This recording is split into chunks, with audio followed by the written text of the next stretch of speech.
Per accedir al banc integral de dades, s'ha d'introduir l'usuari i contrasenya, dades que es reben per correu electrònic a l'espai indicat. Els alumnes també poden accedir a través del mòbil descarregant-se l'aplicació del BIT, tant en Google Play com en App Store. Un cop introduïdes les claus d'accés, ha de fer clic en el botó Entra. La primera vegada que s'entra al sistema, l'usuari ha de comprovar que totes les dades personals estiguin correctes. Per fer-ho, ha de fer clic sobre el seu usuari en la part superior esquerra.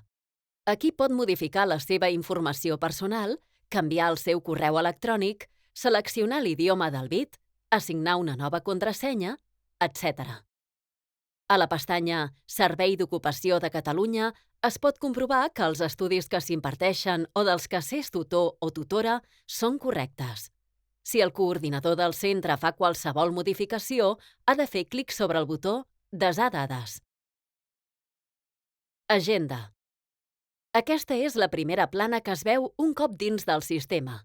A l'esquerra de la pantalla hi ha el menú de navegació, que permet accedir als següents espais.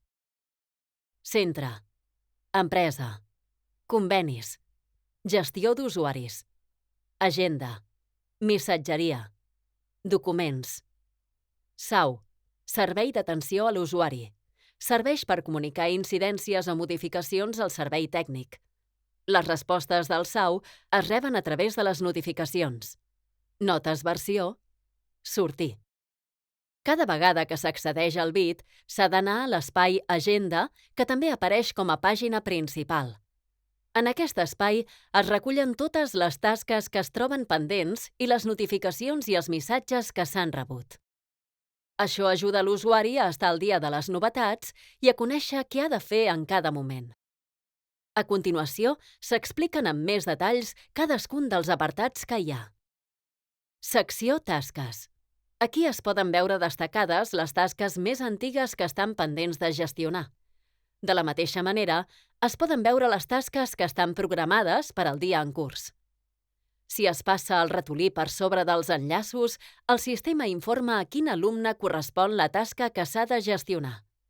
En cas de voler buscar tasques pendents específiques, ha de clicar sobre aquest botó.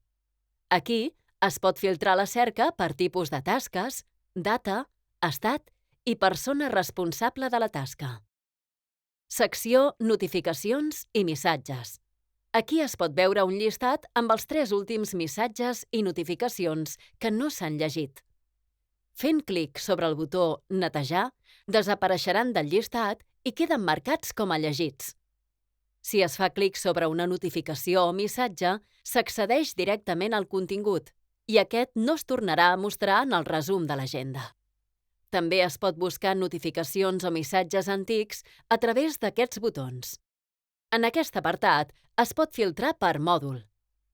A través del desplegable, pot seleccionar si la notificació a cercar és sobre entitat, proposta territorial, conveni, valoració i idoneïtat, exempcions, resolucions, període estival, pla d'activitats o tots.